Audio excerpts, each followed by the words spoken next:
ഏതാണ്ട് 90 ലക്ഷത്തിലധികം വോട്ടർമാരെ കാണാനില്ലെന്നാണ് പറയുന്നത്. ഒന്നാലോചിച്ച് നോക്കി, ഒരു സംസ്ഥാനത്തെ വോട്ടർമാരിൽ 90 ലക്ഷത്തിലധികം പേരെ കാണാനില്ല SIR പരിഷ്കരണം വന്നു. അപ്പൊ ഇവരൊക്കെ ഇത്രയും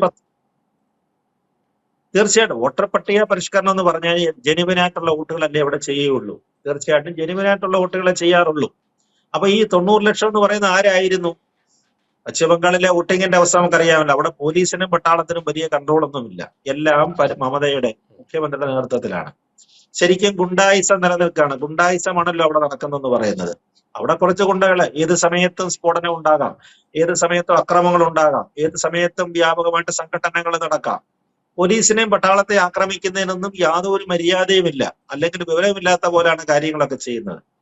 അപ്പൊ അന്ന് കേട്ടിരുന്ന ഒരു കാര്യം എന്ന് പറഞ്ഞു കഴിഞ്ഞാല്, ഇവരൊക്കെ ശരിക്കും ഒരു ബംഗ്ലാദേശികളല്ല, ബംഗാളികളല്ല. ഇവരൊക്കെ ബ്രഹ്മപുത്ര നദി നീന്തി കടന്നു കഴിഞ്ഞാൽ, ബ്രഹ്മപുത്ര കടന്നു കഴിഞ്ഞാൽ നേരെ ബംഗാളിലേക്ക് കയറാം. ബംഗാളിൽ നിന്നാണ് ഇവർ കേരളത്തിലേക്ക് വരുന്നതെന്നാണ് പറയുന്നത്. കേരളത്തിലും ധാരാളം ഇത്തരം കുടിയേറ്റങ്ങൾ നടന്നിട്ടുണ്ട്. ഇത്തരം ബംഗ്ലാദേശികളെ അതിക്രമിച്ച് കയറിയിട്ടുണ്ട്. നമ്മുടെ കണക്കുകളൊക്കെ അങ്ങനെ വന്നിട്ടുണ്ട്.